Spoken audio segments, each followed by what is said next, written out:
Terus tadi harga mahal tanah, tapi pengen tinggal di tengah kota, kita ada gagasan apartemen di atas pasar, di atas stasiun, di atas jalan. Kalau di luar negeri kan sudah biasa ya, ketika lahannya sempit. Kalau bisa juga tinggal, bekerja, sebisa mungkin di satu wilayah, itu lebih baik, walaupun belum bisa semuanya dipraktekkan. Ya, pertama saya izin menyampaikan ke media, Partai Golkar itu punya sekolah pendidikan politik, namanya Golkar Institute. Mahasiswanya tidak harus kader Golkar siapapun, dengan seleksi yang ketat, datang dari seluruh Indonesia. Ini cara Golkar mempersiapkan calon-calon pemimpin di masa depan yang pintar, yang peduli, yang welas asih, dan inovatif lah kira-kira. Nah, saya hadir di sini menceritakan pengalaman selama menjadi wali kota, menjadi gubernur, menjadi arsitek dengan segala dimensinya kan.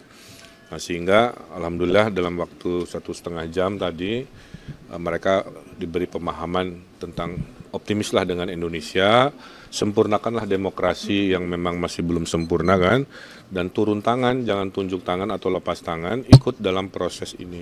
Nah, saya sebagai senior yang lebih dulu memberikan pengalaman-pengalaman tadi, bahwa pemimpin itu harus sensitif, ya, bisa menyelesaikan tanpa orang harus lapor dulu, proaktif dengan gerak cepat menyelesaikan permasalahan, berbasis data, berinovasi, dan lain-lain. Dan pemimpin itu harus punya gagasan, ya harus punya imajinasi, termasuk tadi pertanyaannya gimana gagasan-gagasan untuk Jakarta dengan permasalahan di hari ini. Sambil saya sampaikan, gagasan baru saya hadirkan insya Allah, tapi tetap menghormati dan melanjutkan apa-apa yang sudah dibangun oleh Pak Heru, oleh Pak Anies, oleh Pak Ahok, oleh Pak Jokowi ya, dengan segala plus minusnya. Yang bagus pertahankan, yang kurang kita sempurnakan.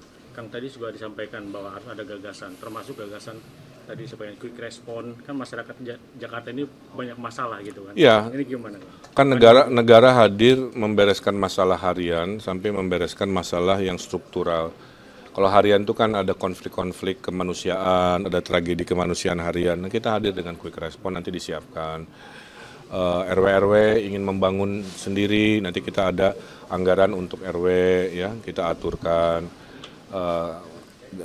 Warga mungkin stres dengan keseharian, kita ada program mobil curhat kan, seperti itu. Terus tadi harga mahal tanah, tapi pengen tinggal di tengah kota, kita ada gagasan apartemen di atas pasar, di atas stasiun, di atas jalan. Kalau di luar negeri kan sudah biasa ya, ketika lahannya sempit. Kalau bisa juga tinggal, bekerja, sebisa mungkin di satu wilayah, itu lebih baik, walaupun belum bisa semuanya dipraktekkan. Jadi gagasan-gagasan ini inilah yang saya sebut dengan Jakarta baru, pasca Jakarta tidak lagi menjadi ibu kota di Indonesia, kira-kira gitu. Kalau masalah banjir, tapi intinya semua permasalahan akan dicarikan solusinya berbekal pengalaman sebelumnya. Oke, Kang Emil kan juga dulu sebagai Gubernur Jawa Barat, sekarang ini mencalonkan sebagai Gubernur DKI Jakarta. Ini nanti apakah ada perbedaan antara sebelumnya menjabat di Jawa Barat dan juga di DKI nanti? Ya, perbedaan. Pertama, kalau dibandingkan saya wali kota, Bandung penduduk lebih kecil, anggaran cuma 7 triliun ya. Jakarta penduduk 10, anggaran 80 triliun. Waktu Gubernur Jabar, saya punya 27 wali kota bupati yang sifatnya tidak bisa di bawah langsung gubernur kan. Kalau di sini kan semua wali kotanya Jakarta Pusat sampai Selatan itu bisa langsung diperintah instruksi oleh gubernur. Jadi banyak perbedaan dan harusnya dengan perbedaan dan anggaran yang besar Jakarta bisa mengalami transformasi untuk menjawab tadi pasca IKN Jakarta mau dibawa kemana. Oke, satu lagi. Ada yang sudah daftar itu ada dua kontestan yang lain. Ya, satu dari PDIP, satu dari Independen. Tanggapannya gimana Pak? Saya berharap sebenarnya lebih banyak lebih bagus. Dulu waktu wali kota saya 8 pasang, rame, ya, seru. Waktu Pilgub Jabar 4 pasang, sekarang 3 pasang. Dari awal juga pada saat MK itu memutuskan pengurangan persentase, di hari itu juga saya kan diwawancara, saya sampaikan saya lebih senang dengan keputusan MK ini karena memberikan jumlah kontestan lebih banyak, sehingga warga diberikan pilihan-pilihan lebih luas makin banyak pilihan makin bagus. Oke, makasih. Kesiapan untuk kondisi buat periksa Italia kesehatan gimana? gimana? Kondisi Persiapan buat untuk Italia, Satu aja. kondisi buat Italia persiapan. gimana? Masih di rumah sakit dan mohon izin ke kawan-kawan, COVID masih ada. Istri saya memang salah satu pasien di rumah sakit terkait itu. Mudah-mudahan mohon doanya dalam 2 hari 3 hari bisa keluar dari isolasi. Besok pemeriksaan kesehatan. Terus tadi harga mahal tanah, tapi pengen tinggal di tengah kota, kita ada gagasan apartemen di atas pasar, di atas stasiun, di atas jalan. Kalau di luar negeri kan sudah biasa ya, ketika lahannya sempit. Kalau bisa juga tinggal, bekerja, sebisa mungkin di satu wilayah, itu lebih baik, walaupun belum bisa semuanya dipraktekkan. Ya, pertama saya izin menyampaikan ke media, Partai Golkar itu punya sekolah pendidikan politik, namanya Golkar Institute. Mahasiswanya tidak harus kader Golkar siapapun, dengan seleksi yang ketat, datang dari seluruh Indonesia. Ini cara Golkar mempersiapkan calon-calon pemimpin di masa depan yang pintar, yang peduli, yang welas asih, dan inovatif lah kira-kira.